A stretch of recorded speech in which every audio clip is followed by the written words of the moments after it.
E agora a gente vai ter então a palestra do Fabiano Menegido, que vai falar sobre a evolução, o maior espetáculo da Terra. E Fabiano, ele é mestrando em bioinformática, né, Fabiano? E pela Universidade de Mogi das Cruzes, e se especializando na teoria da evolução. Ele é uma pessoa que, assim, os criacionistas amam ele, de paixão, sabe? É platônico a coisa.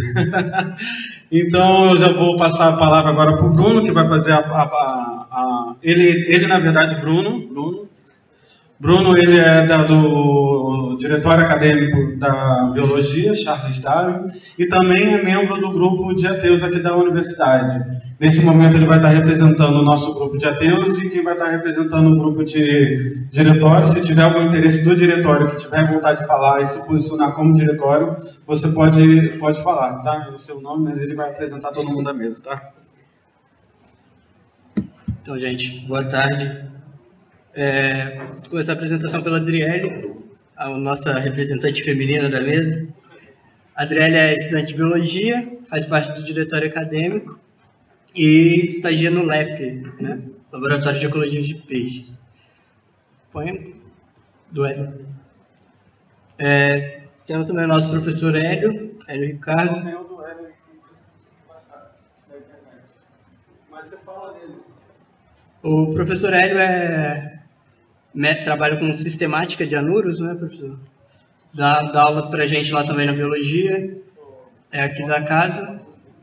E o professor Heriberto trabalha com genética. O professor Heriberto é doutorado pela Unicamp, não é? Unicamp. E dá aula de genética e trabalha com genética evolutiva. Oi? Ecológica, desculpa. Então, Fabiano, se quiser começar.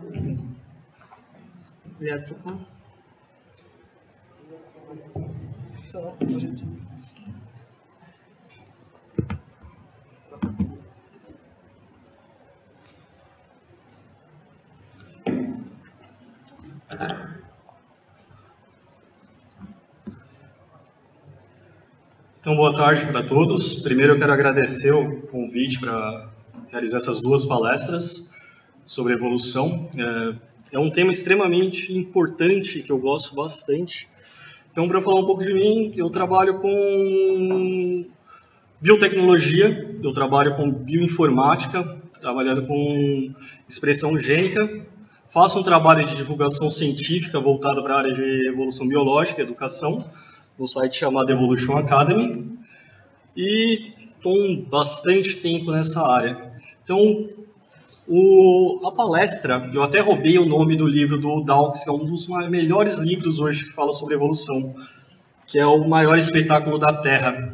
Então, eu quero falar um pouco sobre evolução, como existe um público bastante diverso, eu vou usar alguns termos mais básicos da evolução, pelo menos para todos saírem falando um pouco, conhecendo o que é evolução. Para quem é biólogo, a evolução é a base estrutural de toda a biologia. Ele é um arcabouço teórico que unifica toda a área da biologia. Existe um geneticista, o Domzhansky, que dizia que nada em biologia faz sentido exceto a luz da evolução. E eu concordo 100% com ele. E eu vou tentar apresentar por que isso ocorre. Então, antes de qualquer coisa, eu acho importante a gente definir o que é evolução. E uma definição básica já é interessante já. Então, evolução, quando nós falamos de evolução, nós estamos falando de descendência com modificação. Ou seja, organismos que têm sua descendência e alterações ao longo do tempo. Durante a palestra, eu vou falar de alguns tópicos que são mecanismos da evolução, ou seja, como nós tentamos explicar hoje a evolução, e durante os tópicos eu vou apresentando evidências para cada um desses mecanismos. Os mecanismos que nós vamos falar hoje é justamente a descendência com modificação, a ancestralidade comum, a seleção natural, que é a principal ideia que Darwin defendeu no seu livro, que o Rafael falou no começo da apresentação dele, mutações, que é um termo que hoje cada dia mais nós escutamos na TV, em tudo que é de lugar, está muito ligado à genética, e a especiação, que é justamente o que torna possível novas espécies surgirem. Então, a primeira coisa que eu acho importante ficar na cabeça de todos é que nem tudo que muda corresponde à evolução biológica. Então, diariamente nós vemos folhas caindo no outono, flores surgindo, diversas mudanças na natureza que ocorrem com certa frequência e no decorrer do tempo. Você está na sala, vê sua amiga, hoje ela está um pouquinho mais gorda, amanhã está mais magra. Isso são mudanças. Mas isso não quer dizer que isso diretamente é evolução biológica. Como a gente definiu logo no início, evolução biológica ela depende justamente de uma herança, uma descendência envolvendo herança genética. Então, essa é uma informação muito importante. Nem tudo que a gente vê mudando é uma evolução biológica na natureza. Pode passar. Então, o primeiro termo que nós vamos falar um pouco é sobre a descendência com modificação. Então, como a gente disse, descendência com modificação são essas alterações que envolvem justamente herança genética. São duas imagens que eu gosto bastante. A primeira é uma batata, você vê que ela tem alterações ali na coloração, e você vê isso acontecendo todo dia na sua casa. Deixa uma batata lá que você vai ver que ela vai ter mudança já na coloração. Mas isso não envolve alterações genéticas que vão passar para a próxima geração. Então, isso é uma mudança que você vai ver ao longo do tempo que não é uma mudança evolutiva. Abaixo nós temos o cabeça de batata, que as crianças brincam diariamente. Ele representa uma árvore evolutiva. Ou seja, nós temos lá embaixo um cabeça de batata só com chapéu. Ele tem algumas alterações gerando novas linhagens. Essas alterações seriam alterações que passam para a próxima geração. Lá em cima nós temos novas gerações, onde tem um olho, hoje tudo já tem um rosto, com uma orelha, outro não. Um só com a orelha. Então essas alterações ocorrendo ao longo do tempo e sendo transferidas para a próxima geração, é o tipo de alteração que eu quero falar, sobre evolução biológica, descendência com modificação. Algo muito importante de ficar em mente também é que a descendência com modificação, quando nós falamos de evolução, ela faz parte do fato científico, ela é um fato científico. Falaram antes sobre algumas ideias criacionistas ao longo da história da ciência. E se acreditava que os organismos estavam fixos na Terra. Ou seja, os organismos surgiam, eles não passavam por alterações. Eles foram criados de uma forma e assim permaneciam ao longo do tempo. Até hoje os organismos seriam iguais como eles foram criados. Mas não, hoje nós sabemos que todos os organismos passam por descendência com modificação. Basta ver você, seu pai e sua mãe. Você é a junção do seu pai e sua mãe com algumas alterações. Qualquer coisa que eu for falar além da descendência com modificação, eu já estou falando sobre teorias científicas que tentam explicar essa descendência com modificação. Então, o Marcos falou um pouco sobre o que é teoria, o que é o fato, nós já discutimos, e o que são hipóteses. E nós vamos falar um pouco de cada mecanismo que foi apresentado anteriormente. Deixa eu passar para mim.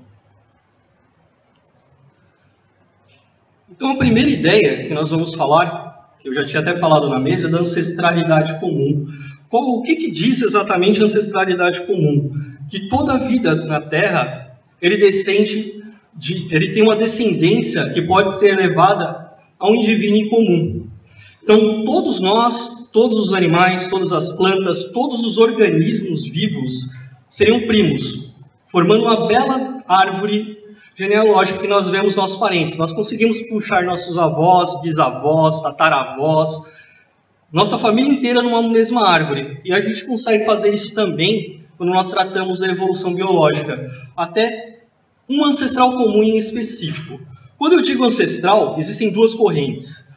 Uma que trata exatamente de indivíduo, uma célula comum que deu origem aos outros. Existe uma outra corrente que trata de uma população, um grupo de células que deu origem a toda a diversidade da vida. Então, são duas correntes defendidas que depois eu até vou entrar um pouco nesse detalhe.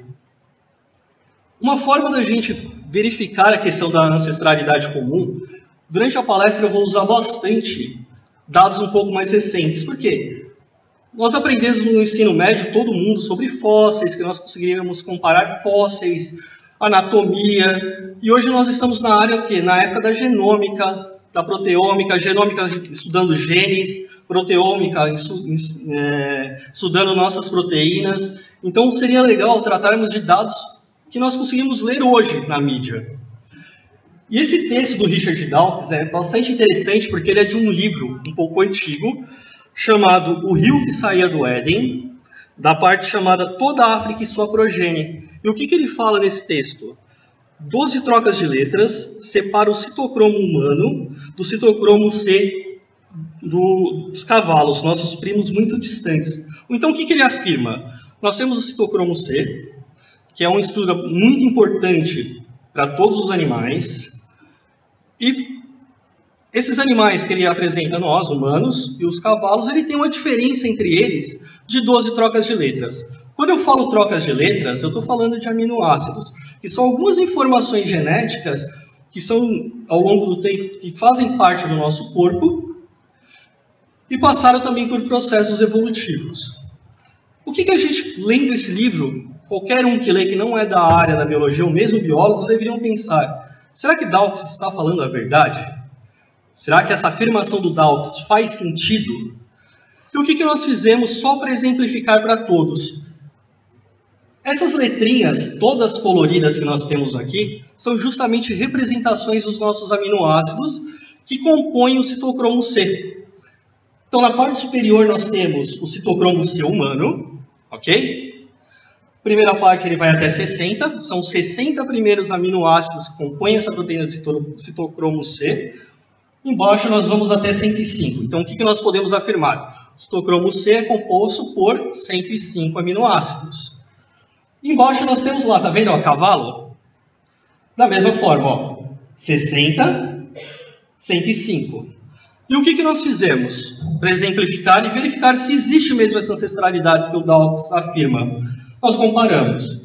Tudo que for um asterisco é porque é igual, não tem diferença nenhuma. Você vai ver ali ó, que as letras são as mesmas, tá vendo? São os mesmos aminoácidos. Tudo que é diferente de um asterisco é porque é diferente. Se nós contarmos cada uma dessas diferenças, ou um espaço ou 2 pontos, nós vamos chegar num valor de 12 trocas de letras, como o Dawkins falou. Então, o que isso é interessante? Quando nós tratamos de ancestralidade comum, nós temos diversas formas de testar, inclusive da genética. Se nós pegarmos qualquer outro animal, um porco, uma galinha, nós vamos também fazer contagens desses aminoácidos. E o legal é que ele vai formar um valor que vai corresponder justamente à história evolutiva. Ele vai mostrar que alguns organismos estão mais próximos do que os outros. Pode passar. E quando a gente fala do ser humano e os outros primatas? Porque todo mundo bate muito. Eu aceito a evolução quando eu falo de outros animais, mas e os seres humanos? Podemos fazer a mesma coisa, sem nenhum problema. Nós tínhamos cavalo lá com 12 diferenças até o ser humano, correto? E se a gente colocar humano, chimpanzé, bonobo? Bonobo é um tipo do chimpanzé, um pouco diferente em questão comportamental. Orangotangos e uma espécie de macaco em específico. Funciona da mesma forma. Tudo que é asterisco é igual, então nós estamos testando 105 aminoácidos, citocromo, todos têm o mesmo valor, só que se nós observarmos, ó, tudo é igual, a não ser onde está a minha setinha ali, ó. E o interessante é que esse que não é igual só acontece no macaco, nosso primo um pouco mais distante. Então, o que nós podemos afirmar de início? Que todos esses organismos têm um parentesco, eles estão muito próximos, baseados no citocromo C. Mas nós podemos fazer isso com outras análises, para validar. E que em algum momento da história evolutiva, nós tivemos uma pequena alteração ali ó, no macaco, onde um T, que é uma nomenclatura de um aminoácido, passou para um I, e isso percorreu toda a história evolutiva até chegar a nós. Então nós podemos afirmar e montar uma bela de uma árvore mostrando essa ancestralidade comum entre os seres, indiferente do ser que nós tratarmos. Então isso é uma grande evidência quando tratamos de ancestralidade comum. Como eu falei, eu não ia me ater muito a evidências que nós já vimos no ensino médio, mas vamos falar um pouco delas. Para a ancestralidade comum, nós conhecemos o registro fóssil. Nós temos diversas evidências de registro fóssil relacionado à ancestralidade comum. Por exemplo, a evolução de aves, nós temos um registro fóssil muito consistente, mostrando a evolução de terópodes, que são alguns tipos de dinossauros que deram origem às aves, até as aves. Boa parte das pessoas aqui já devem ter ouvido falar do Archaeopteryx, que é justamente um fóssil bastante emblemático entre essa transição. Existem diversos outros, ele é só o mais conhecido, e não é o único. Se pegarmos, por exemplo, fósseis de cavalos, fósseis de baleias, são outros dois grupos que são muito bem descritos. Nós temos uma linha de fósseis que demonstra todas as alterações que foram preservadas até se chegar a esses organismos. Outra evidência seria a biogeografia. O que é a biogeografia? A distribuição das espécies ao longo do planeta. E o legal é que quando nós tratamos da biogeografia, nós estamos tratando também das alterações geográficas que ocorreu na Terra ao longo de bilhões de anos. Então tivemos Pangeia, onde continentes estavam unidos, se separaram, e isso a gente consegue contar uma história tanto pelas alterações quanto pelo registro fóssil que nós observamos. Temos a embriologia comparada, onde nós conseguimos verificar os estágios de desenvolvimento dos organismos e ver que ele também conta uma história que nos traz essa ancestralidade comum. Além disso, nós temos a anatomia comparada, que é o que mais vemos em livros de ensino médio, que trata de termos como homologia, como analogia e os famosos órgãos vestigiais que validam a evolução. Como eu falei, um dos mecanismos mais importantes da evolução, mais emblemáticos quando nós falamos de evolução biológica, é a seleção natural. A seleção natural ela foi proposta um pouco antes de Darwin. O Darwin e o Wallace eles chegaram nas mesmas ideias, como o Rafael apresentou. Darwin publicou o seu livro conforme o Rafael apresentou na primeira palestra, e a seleção natural foi a principal ideia que ele apresentou. Quando nós falamos de seleção natural, ele pode ser exposto como uma pequena fórmula que eu apresento lá em cima, que é a variação, mais reprodução diferencial, mais hereditariedade, que é igual à seleção natural. E é justamente o que eu falo lá em cima. É o resultado simples de variação, reprodução diferencial e hereditariedade. Embaixo nós temos um pequeno exemplo do que nós estamos falando, daquela fórmula. Então nós temos pequenas mariposas ali, que se reproduzem no ambiente. Os organismos se reproduzem, então ali a gente tem as pequenas larvas nas folhas. Mariposas vivendo nos galhos, larvas vivendo nas folhas. Essas mariposas, esses filhotes, eles vão se desenvolver em um momento. Se desenvolvendo, nós podemos ter variação nesse desenvolvimento. Por quê? Nós carregamos genes. Lembre da questão da ervilha lá, do Mendel. Ervilhas amarelas, ervilhas verdes. Então, nós temos variação em população. Isso pode gerar, por exemplo, mariposas claras, mariposas escuras. Só em vocês observarem daí, vocês veem que as mariposas escuras são um pouco mais difíceis de ver. Isso é válido também para os predadores. Então, em todo um ambiente cíclico, nós temos questões de competição entre os organismos, tanto da mesma espécie quanto de espécies diferentes, como nós também temos a predação, onde organismos predam os outros. As mariposas claras, elas são mais fáceis de ver do que as escuras. Então elas serão mais predadas. Não é que elas vão ser só predadas, só serão predadas as mariposas claras. Elas são mais fáceis, elas serão predadas mais fáceis. Escuras também serão predadas. Com essa variação de predação, mariposas escuras vão acabar se reproduzindo um pouco mais que as claras. Se reproduzindo um pouco mais, elas vão poder levar para os seus descendentes, lembra a descendência com modificação? O gene referente à cor um pouco mais escura. Então, o que significa isso? Por causa da predação, o gene da cor escura acabou sendo selecionado, ele teve uma melhor adaptação ao ambiente e uma maior aptidão. Ele teve a chance de deixar mais descendentes do que a cor clara. E na próxima geração nós vamos ter organismos de cor escura em maior número do que os organismos de cor clara.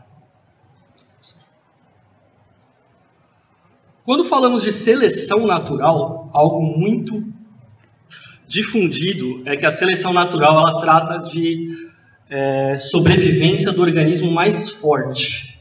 A gente sempre lê, não, Darwin falou que os mais fortes sobrevivem. Não, Darwin nunca falou que os mais fortes sobrevivem. Primeiro que ser mais forte, o que é ser mais forte? Qual a característica que nós estamos comparando para dizer que ele é mais forte? Físico. Então temos que definir o que é forte. Quando Darwin disse, ele falou sobre o mais apto. Ser mais apto é ter uma maior aptidão para deixar descendentes.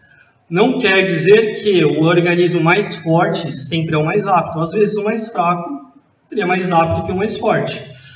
Quando nós tratamos de evolução biológica e seleção natural, nós estamos tratando de algo que acontece ao longo do tempo. Pense numa praça do lado da sua casa. Essa praça, ao longo do tempo, ela tem variações, ela tem mudanças. Muitas coisas mudam em um ano em uma praça do lado da sua casa. O ambiente também muda. O ambiente mudando. O que hoje é bom, amanhã pode não ser.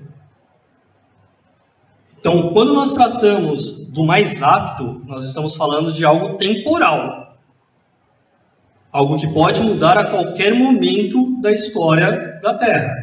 Então, algumas informações interessantes de nós tratarmos evolução ela não é progresso. Ela não é uma escadinha bonitinha que nós vemos onde nós temos o organismo mais fraquinho até o mais forte. Não, progresso não é evolução.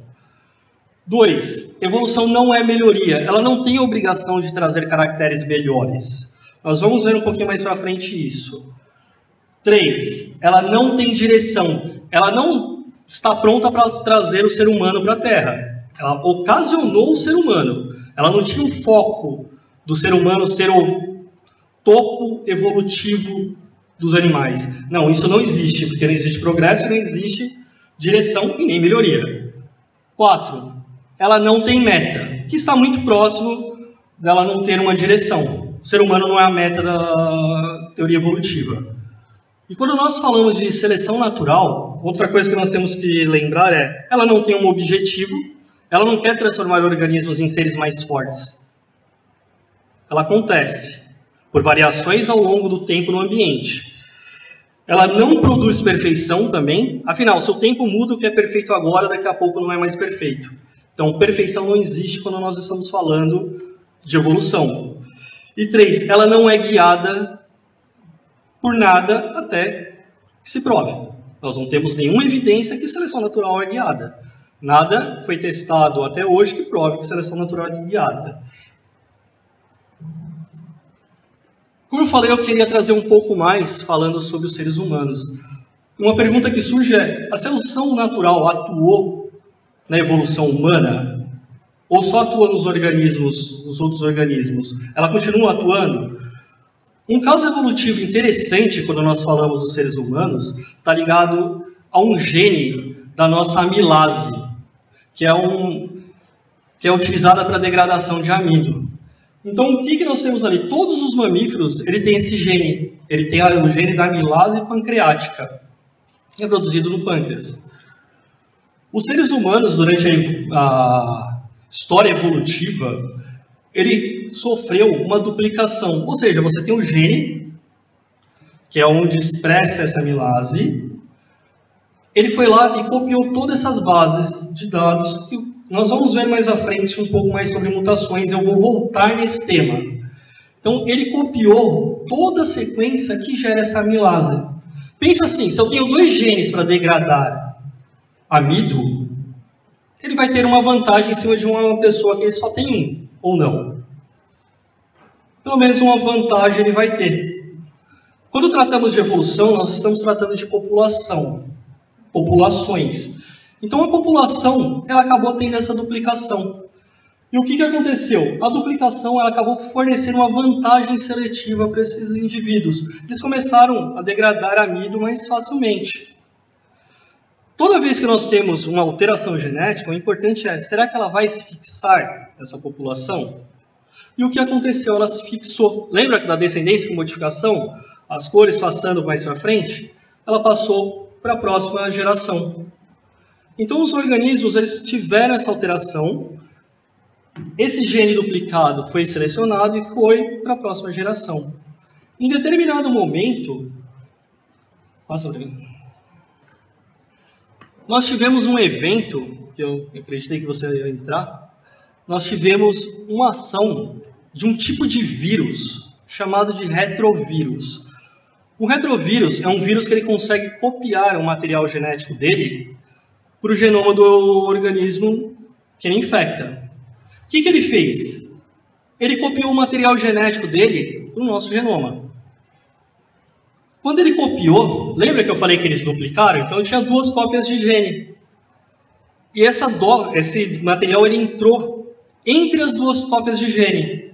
E o que ele fez? Ele fez uma alteração que uma das cópias de gene começou a gerar amilase na nossa boca. Ele mudou o ponto onde esse gene ele expressava, onde ele criava essa amilase. Então, além de nós já termos, no caso, a amilase pancreática, ele gerou uma alteração que nossa boca começou a produzir essa amilase. E o que aconteceu? Essa alteração também se mostrou positiva. Quem tinha essa alteração teve vantagem sobre os outros indivíduos que não tinham. Essa alteração também se fixou e passou para a próxima geração. Como nós sabemos disso? Hoje nós temos como sequenciar o genoma de diversos organismos. Então nós temos diversos trabalhos onde nós conseguimos mapear essas alterações e mapear justamente como esse gene entrou no genoma humano e toda essa história como foi alterada.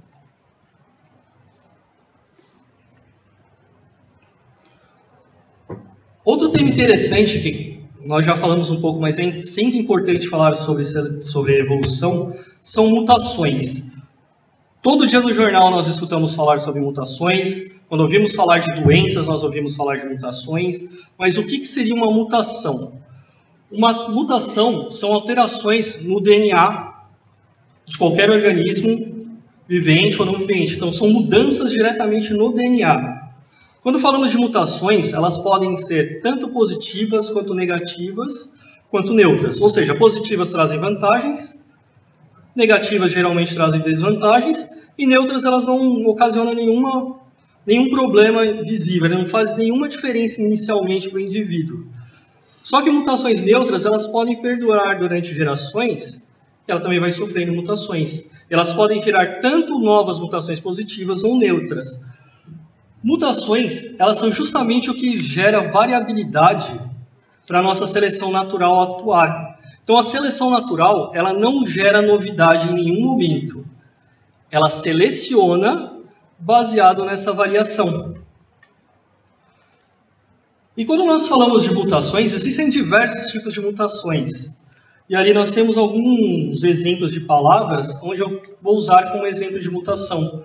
Então nós temos aí o BIST, uma palavra comum, sem nenhum tipo de alteração. Do lado, nós temos uma mutação nas letras, chamada de substituição. Como podemos ver, a primeira letra em vermelho foi alterada. Ok? Do outro lado, nós temos uma chamada de inserção, onde uma letra foi adicionada na palavra inicial. Então, o R ali foi adicionado naquela posição. À frente, nós temos uma deleção. o A foi deletado. Do lado, nós temos uma inversão. O S e o T foram invertidos. Mesmo sendo uma brincadeira, palavras do nosso cotidiano em inglês, é justamente isso que nós vemos no nosso DNA. Todas essas alterações que nós temos aqui, nós conseguimos ver ocorrendo no nosso DNA, no nosso genoma. Então, essas alterações, além de ela causar variabilidade, mudanças nos nossos genes, elas também podem ocasionar o surgimento de nova informação genética. Elas podem tanto aumentar a informação genética, como reduzir essa informação. E como ocorrem essas mutações? Então, existem diversas formas de como essas mutações podem ocorrer. Algumas, como sabemos, são através de influências externas. Por exemplo, nós temos materiais que são mutagênicos conhecidos. Eles podem ocasionar alterações no nosso DNA. E nosso DNA, nosso corpo, de todos os organismos, eles não são perfeitos. Ele não é perfeito no caso. Ele pode passar por alguns problemas em diversas fases, quando ele tenta copiar o DNA, quando ele tenta criar uma proteína. Então ele tem falhas na replicação. Então, sem querer, ele pode trocar uma letra lá, ele pode deletar uma letra. Nós temos algumas formas de tentar corrigir isso, mas nem sempre isso é perfeito. Um exemplo é no caso de dois nucleotídeos que compõem o nosso DNA. O nosso DNA é composto por citosina, guanina, timina e adenina. São 4, não sei se vocês lembram isso do ensino médio, que é o CGTA. Então é isso que quando nós vemos o nosso DNA, é um conjunto de CTGA que corresponde a esses nucleotídeos. Existe um evento que acontece no nosso corpo normalmente, chamado desaminação. O que acontece? Por um processo, uma falha, ele pode trocar uma citosina e convertê-la numa uracila. Uracila, ele é um outro nucleotídeo que ele é do RNA. Quando ele troca isso, você tem pares. O C sempre pareia com o G. O T sempre pareia com o A. E essa alteração vai ocasionar o quê? A uracila, ela não vai mais se parear com a guanina ou com a citosina. Você vai ter, na próxima replicação, você vai ter um pareamento de um T com A. Agora não vai fazer muito sentido isso para a gente. Mas no próximo slide ele vai fazer um pouquinho mais de sentido.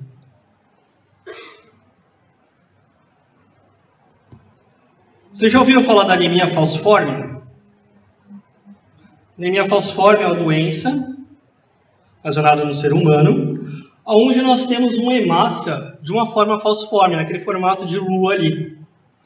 E nós falamos daquela alteração de um C que virou U e pareou contra outra base de dados. Nossa hemácia, ele tem um conjunto lá em cima de DNA, que em um momento ele tem aquela trinca ali, ó, que é uma citosina, uma timina e uma timina. Lembra que eu falei que eles pareiam? Então, uma citosina está pareando lá embaixo com um G, que é a guanina, ok? Timina com adenina. E uma timina com a adenina. Embaixo, nós temos a hemoglobina normal, que é aquela bonitinha ali, ó. Tá vendo? Do outro lado, o que nós temos? O mesmo DNA, só que ele tem uma citosina. E olha a pequena alteraçãozinha ali, ó. Uma timina, ela acabou virando uma adenina, por uma mutação. E do outro lado nós temos uma outra timina. Quando nós vemos o pareamento, pelo contrário, ó, quando ele monta um RNA mensageiro, que é para onde ele vai mandar as informações para criar nossas proteínas, ele vai ter um GUA, e ele vai acabar criando uma hemoglobina mutante. Uma mudançazinha, uma letra, uma. Olha o que ele me causa ali, ó. Uma anemia falciforme, uma doença humana. Então, mutações, esse é um exemplo de uma mutação negativa. Uma doença não é legal. Ninguém quer ter a anemia falciforme. E pequenas variações podem causar tanto mutações positivas quanto negativas quanto neutras. Isso vai gerar problemas na descendência do organismo? Vai. Mas então ele não deveria ser eliminado pela seleção natural, já que a seleção natural está selecionando organismos, geralmente os mais aptos são selecionados. Só que nós temos uma historinha sobre quando nós tratamos da anemia falciforme. Os mutantes para a anemia falciforme, os heterozigotos, eles muitas vezes têm uma maior resistência a uma outra doença. Eles têm uma resistência à malária. E aonde é que acontece muitos casos de anemia falciforme? Se você fizer um mapeamento, alguns trabalhos de genômica, eles justamente apontam em locais que tem mais anemia falciforme. Então ele tem uma pequena vantagemzinha, que tem, malária. Ele tem uma pequena vantagem. Então ele acaba vindo carregado por essa pequena vantagem. Lembra que a gente falou que a evolução não trata de melhoria, do melhor? Se ela tratasse do melhor, isso aqui não é o melhor. Mas ele está gerando uma vantagem para esse indivíduo. E acabou se fixando na população. Você acaba vendo surgindo esses organismos. Um experimento muito legal tratando de mutação, e uma pergunta muito legal sobre mutação é: será que essas mutações acontecem ao acaso? Elas já existem na população? Ou seja, num caso do antibiótico, a gente sempre ouviu falar de superbactérias. Será que já surgem organismos com mutações para algum tipo de antibiótico? Ou ela só surge depois que o organismo tem contato com o antibiótico? E foi um trabalho muito legal feito por um casal chamado Lindenberg. O que eles quiseram testar? Se essas mutações já surgiam na população como um todo, ou se eles surgiam após o contato com algum fator ambiental.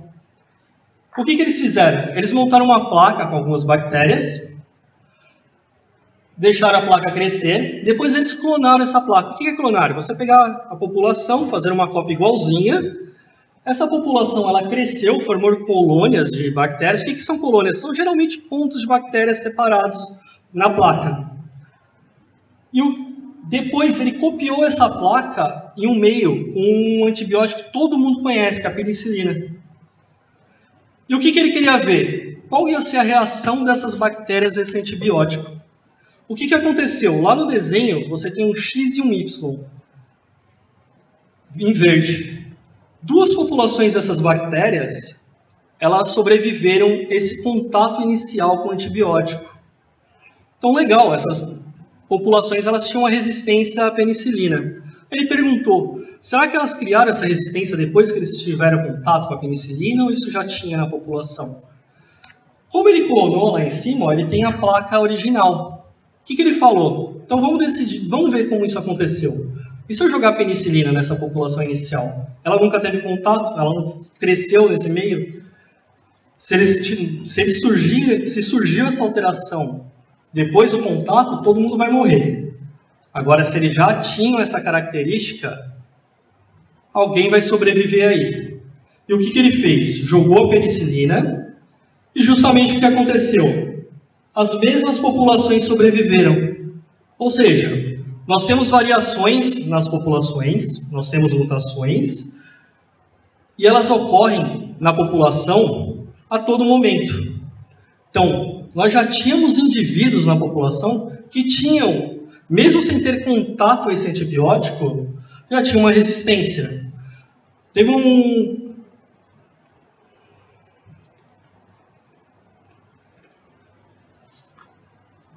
Tudo isso que nós falamos anteriormente são mecanismos que o quê? Explica inicialmente a evolução. Mas o principal que nós queremos saber quando tratamos de evolução, e o nome do livro de Charles Darwin, é a origem das espécies. Então, como espécies surgem? Que é algo bastante importante. Então, um tema interessante da gente tratar é justamente a especiação, que é justamente como essas espécies vão surgir. Então, como eu falei, especiação é justamente como essas espécies vão surgir. Desculpa, eu acabei. E um dos temas principais da gente definir primeiro é o que é uma espécie. Então, espécie é um conjunto de indivíduos que se intercruzam. Como eu falei quando eu estava na mesa, espécies têm várias definições diferentes. é um termo que às vezes se torna difícil de definir, e essa definição acaba sendo uma definição importante quando a gente trata aqui como evolução. Pode ser uma definição mais simples, mas que vai ser válida. Ali embaixo nós temos dois desenhos, que pode ser um exemplo de espécie. Uma espécie A está em uma fruta, uma espécie B. E o coraçãozinho, elas se intercruzam ali. Quando tratamos de espécie, são variações. Elas mudam ao decorrer do tempo, elas sofrem mudança, descendência com modificação.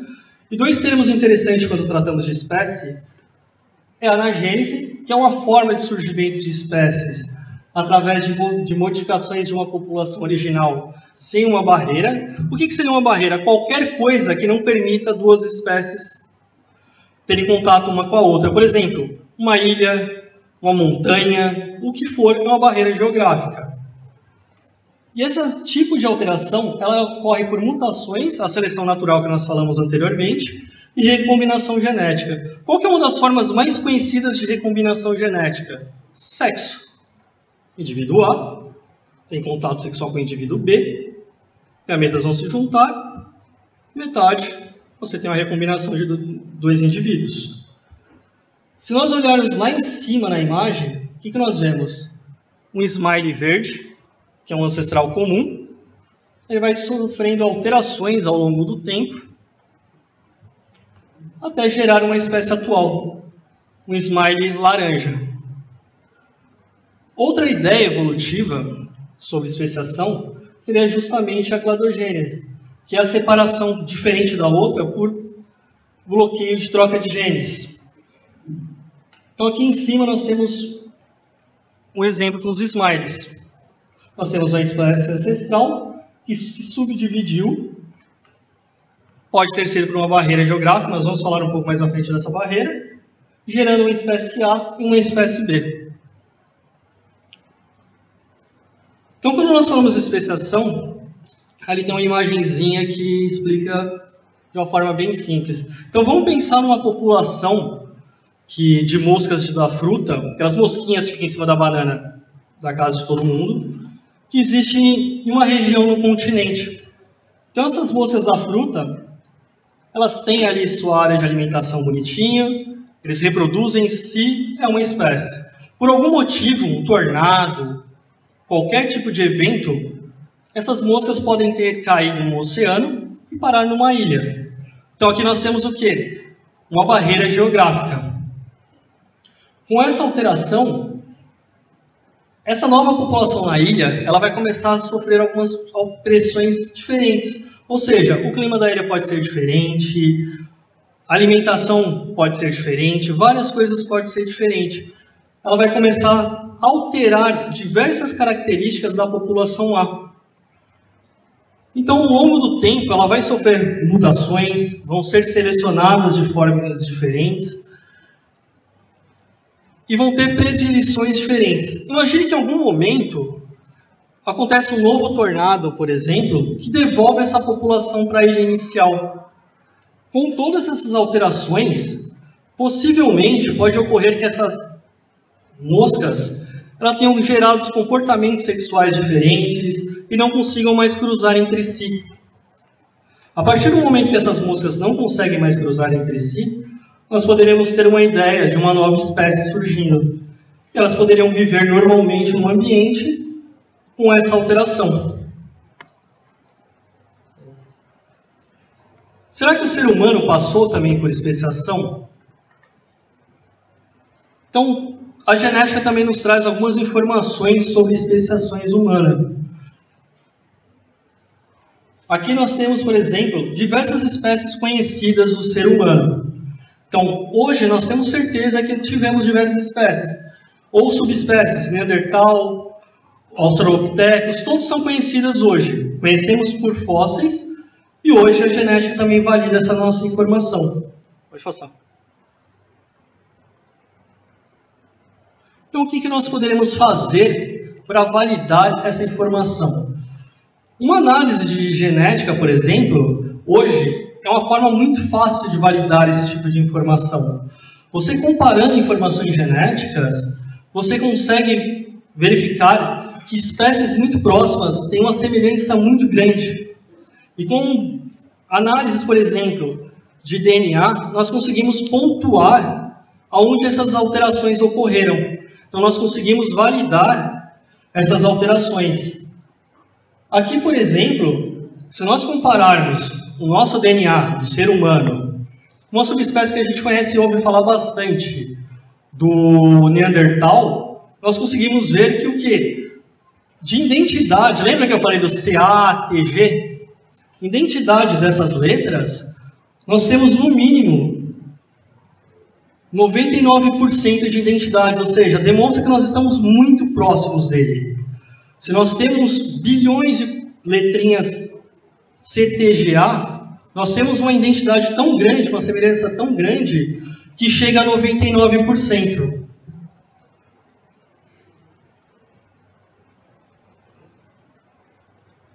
Então, existem diversos trabalhos hoje que tratam justamente disso, dessa análise, dessa comparação, demonstrando essa semelhança entre os organismos e validando a questão de especiação.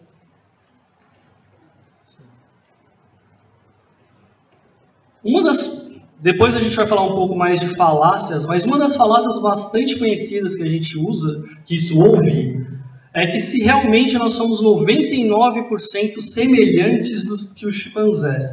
Afinal, os chimpanzés são os nossos ancestrais mais próximos, são nossos primos. E antes eu falei sobre comparação dos genomas entre esses organismos.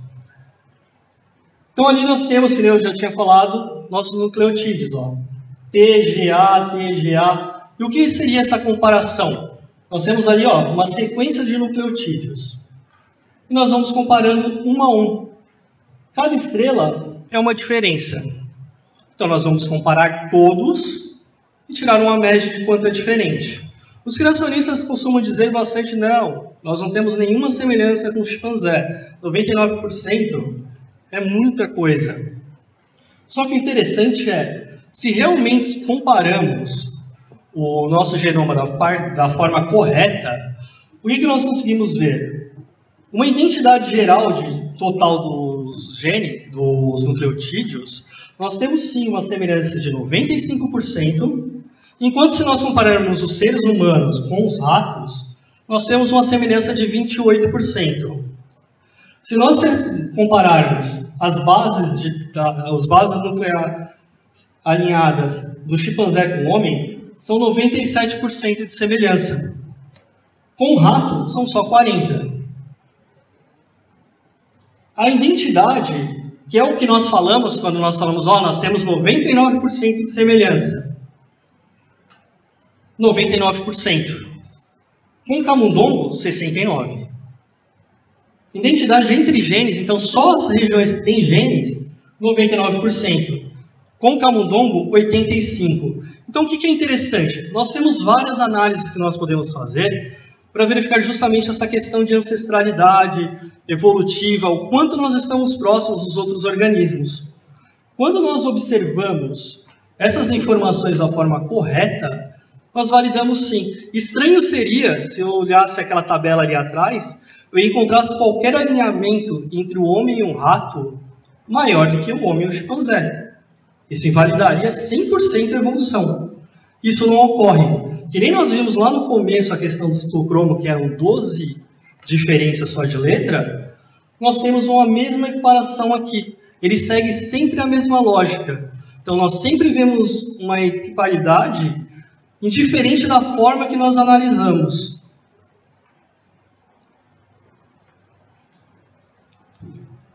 Tudo isso, ele traz para quê?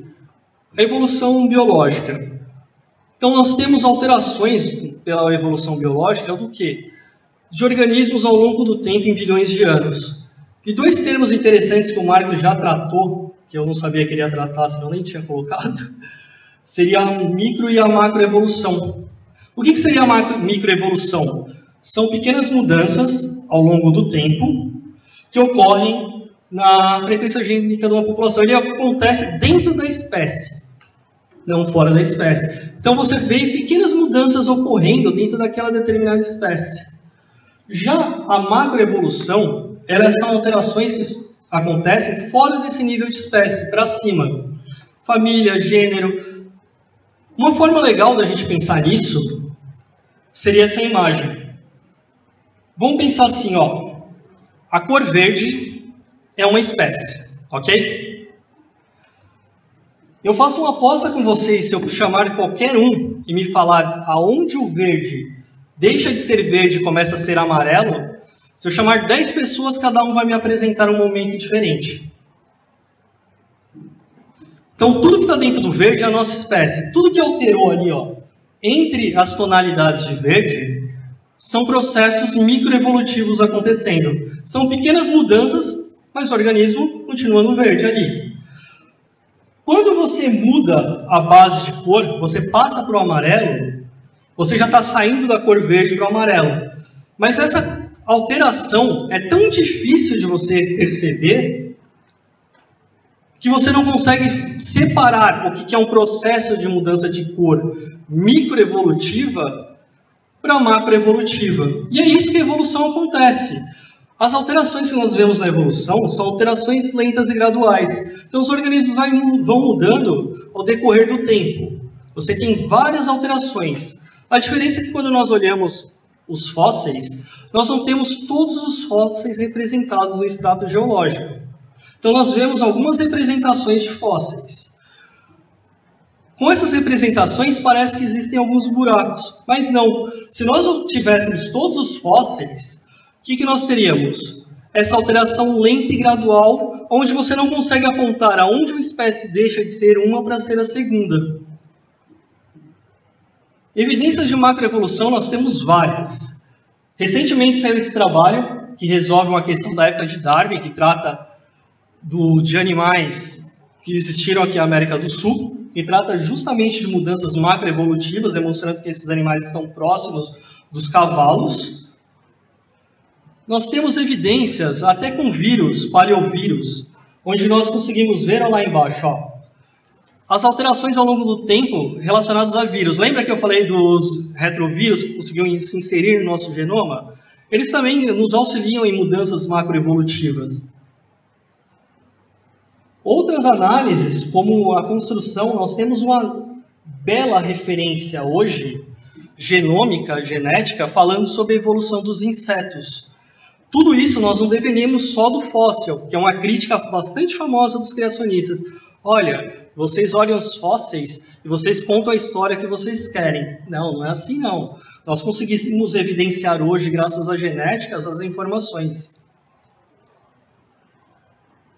E uma pergunta que é interessante, que é a última que eu vou usar, é: será que hoje conseguiríamos pensar num processo macroevolutivo envolvendo o ser humano? É uma pergunta difícil porque nós estamos num momento globalizado, todo mundo tem contato com todo mundo, dificilmente você vai ter seres humanos isolados para ter uma barreira que eles troquem genes só entre eles, depende de muito tempo para isso acontecer, mas nós temos algo muito legal, que foi num trabalho que saiu, que ele fala ali sobre um caso de potencial especiação na espécie humana. Ou seja, uma nova espécie humana, a gente está falando disso mesmo hoje, em pleno 2013, é o que o trabalho propõe. Os chimpanzés, eles possuem 48 cromossomos. Humanos normais, eles têm 46 cromossomos. O interessante aqui é que existe um evento chamado de translocação robertsoniana. Eu odeio essa palavra. O que ela faz? Ela acaba pegando uma parte do cromossomo e ligando em uma parte do cromossomo que não é homólogo, que não é igual. Ela está relacionada, por exemplo, à síndrome de Down. Ah, então você está falando de alguém com síndrome de Down? Não, eu estou falando de alguém com 44 cromossomos, perfeitamente normal, em todos os sentidos mensuráveis e de forma estável. Que se encontrasse uma parceira reprodutiva com 44 cromossomos, teria normalmente, conseguiria se reproduzir, passar essa informação e poderia sim gerar uma pequena população, quem sabe, de indivíduos de 44 cromossomos.